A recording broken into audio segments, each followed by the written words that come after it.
Good day, Caliber 30 M1. It's truly one of the most legendary rifles of all time. And it is most legendarily heavy, which is precisely why I'm not going to hold it up for the entirety of this introduction. This is a 10-pound gun, and you feel that 10 pounds when you hold the bloody thing up. Even with a sling, it's bloody heavy. Now, this is a rifle that I've wanted literally since I was a kid, because my grandfather was issued one of these when he was in the Marine Corps, and he spoke quite highly of it. And I dreamed of getting one, and finally, at long last, I was able to pick one up from the CMP for $750. This is a service-grade Garand, and it is specifically a Springfield Armory M1 Garand, specifically a World War II 1943 receiver with a Springfield Armory bolt and a 1949 marked Springfield Armory barrel. And to say the least, this thing is absolutely amazing. There we go. Now, there are many things about the M1 Garand that aren't readily apparent from videos. Most notably, it's not nearly as cumbersome as it might otherwise appear. Yes, it looks particularly long here, but in all reality, it actually is quite mobile. It is very heavy, as all the literature would suggest, and there's no getting around that. It is bloody heavy. It is a thick boy, to say the least. But the recoil is still pretty bloody considerable as well, ladies and gentlemen. You'll often see people talking about how the heaviness of the rifle makes it a little lighter on recoil. It does not. It hits when you bloody well pull that trigger. And that's makes sense because look at the size of this bloody bullet. Now this bullet here actually, spoiler alert, will be important later on. And you might see that the actual bullet itself is a little crooked. Yeah, we'll get to that in a moment. Now, the Caliber 30 M1 was the U.S. service rifle for World War II and Korea. You can buy them through the CMP, and the CMP still has them, and they still have them in pretty good shape. You can potentially get, say, a special grade with a new barrel and completely rebuilt, but I wanted something that was somewhat authentic, and this thing is very, very authentic. Now then, it was well liked for a variety of reasons. Most notably the fact that it is a semi-automatic rifle.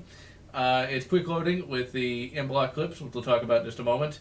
The sights were also very highly praised as well, and actually using them in real life, yeah, these sights work pretty bloody well. Getting M1 thumb is not as easy as you might think. If you just keep the clip depressed, you won't actually have the bolt slam and crush your thumb. Now, some clips are stiffer than others, and so you really don't have to worry about the M1 thumb with that. You kind of have to give the bolt a little push to get it going. Now, since this is a service-grade Garand, we've got a new walnut stock, and I've added a 1907 sling. According to my grandfather, he had this when he was in the Marine Corps. Not this exact sling, but one like it. This, of course, is a reproduction. Bought on Amazon for about $20, not too bad. Neither one of us know how to tie it, so yeah, it's kind of messed up at the moment. But I'm going to watch a few videos on it and get it tied appropriately. Now, since I literally have just received this rifle, I've not rubbed down the stock with linseed oil, but I do intend to do that. One thing I'm not looking forward to is the teardown process on this. The teardown process on the M1 Garand is not an easy thing to do. There's a lot of little fiddly bits you got to worry about, and there's a lot of things you got to do to get this wood off for linseeding. Now the stock is very nice and smooth, so I won't actually have to sand it in any way.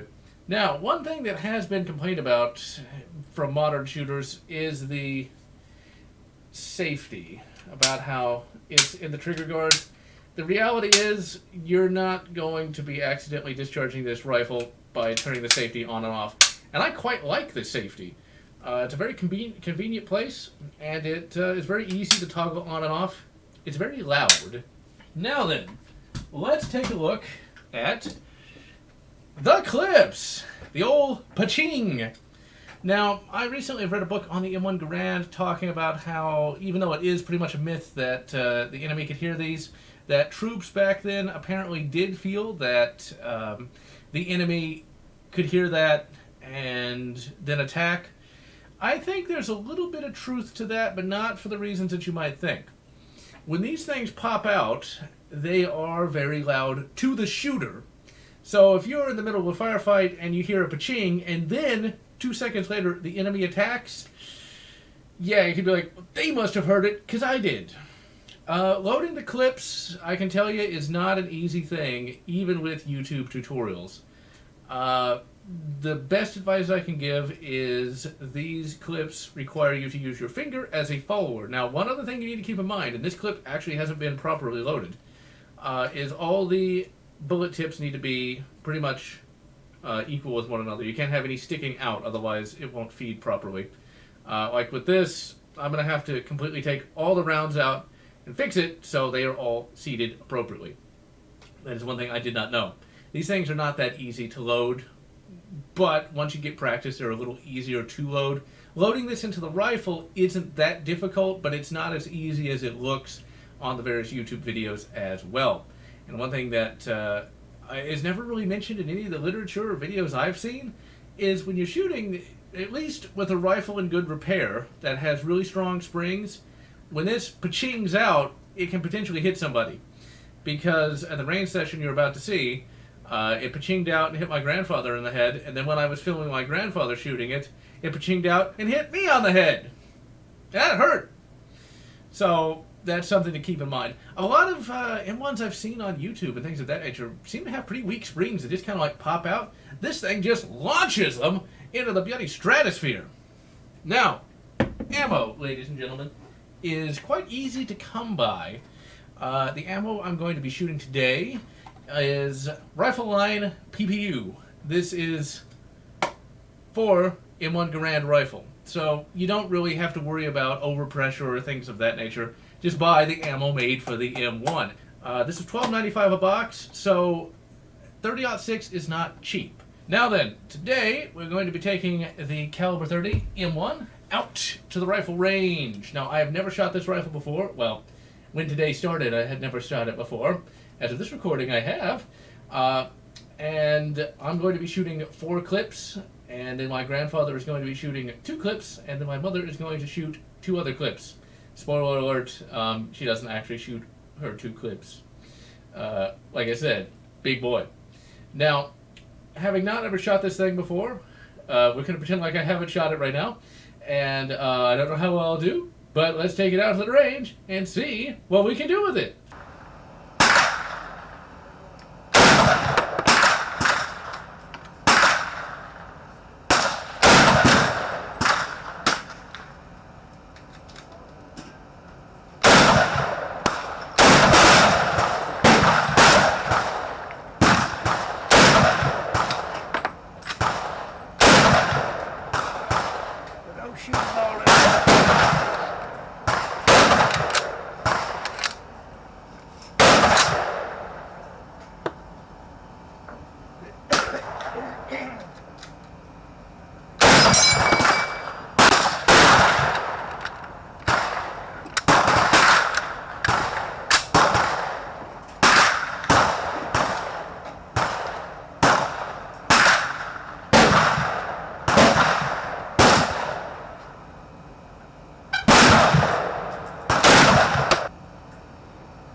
Hit anything?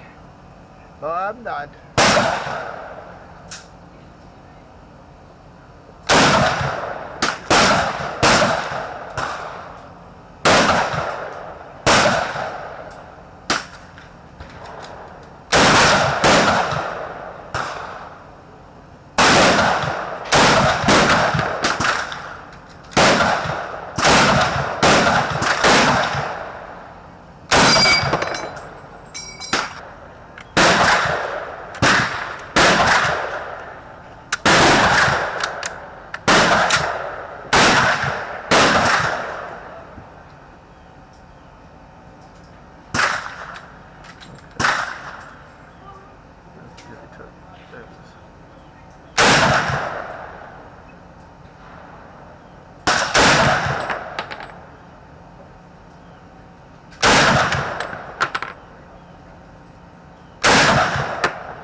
as we can see, ladies and gentlemen, this rifle is absolutely excellent. We did indeed have one stoppage, and that stoppage was this round.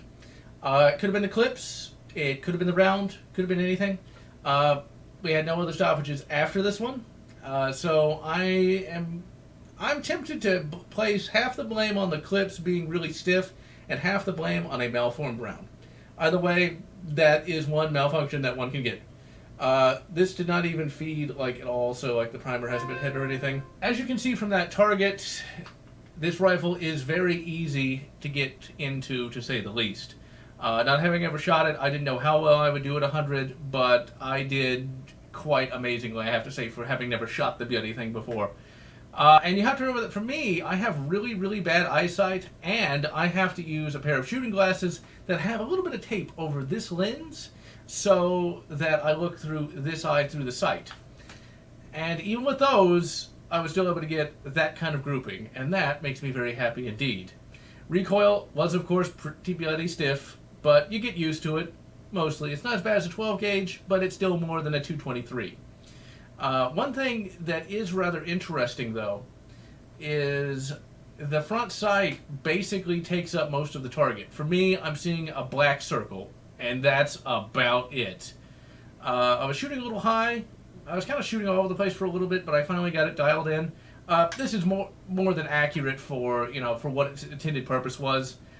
Once I get a little more practice, I do intend to try to get those groupings tightened up a little bit. They do sell aftermarket sights for these with a little thinner blade, and I can see why they do. I don't know if I'm going to do that, but it is a thought at the very least. Now, what I could do, and I'm not going to do, but what you can do is you can get a rail for this. And you can potentially put an optic on this. You can get a rail that replaces this part of the handguard with a Picatinny rail, but evidently it's supposed to weigh a great deal, and adding a scope here really throws off the balance of the rifle. And also, that particular rail is $180 for a rail. Not going to do that. Now, this rear sight, and for those who don't know, this is actually an early war rear sight. This rear sight right here actually can be removed, and you can put a red dot there, a micro red dot. I'm not going to do that either because this whole sighting arrangement really is absolutely excellent. Getting those kind of hits first time out at 100 yards, I was barely able to do as good with my more modern AR-15. So overall, the rifle performed absolutely amazingly. So now, let's turn this over to my grandfather and see what he can do with it.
So yeah, ladies and gentlemen, that was a little weird. He wasn't actually able to get that many good hits on it, which is kind of annoying. I think it's just because it was really hot, the barrel was heating up, and it could be any number of things like that. And he hasn't shot this rifle literally longer than I've been alive. So now, let's hand it off to my mother and see what she can do with it.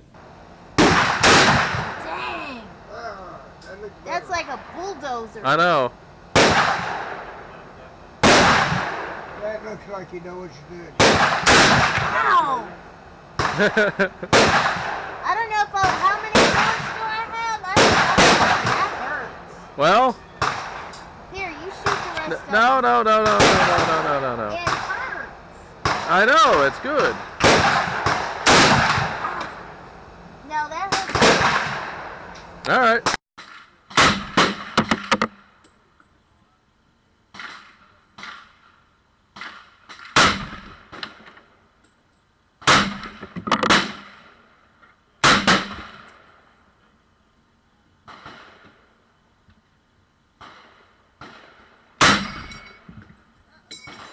And I didn't bother getting the target because I didn't feel like waiting for another ceasefire, but having looked through the spotting scope, yeah, both of us were shooting low and to the left. I'm not really sure why that is. The sight might have come out of alignment. The barrel could be hot yet again. I could have been resting the barrel on something and not holding it upright, and therefore I was throwing off the point of aim. I don't know, but that was the last clip of the day. And yeah, we'll see what it's like the next rain session, but overall, I am most pleased with the Caliber 30 M1. In fact, trying to get M1 thumb. This has got to be, I won't say that this is my absolute favorite gun, but I am going to say that it is now tied with the Star BM for my favorite gun. I mean, this thing is just amazing, ladies and gentlemen. The M1 Garand really does live up to the mystique that surrounds it. It really is a legitimately good rifle. And it's very easy to stock up on clips. I was able to get a pack of 10 clips for 13 bucks.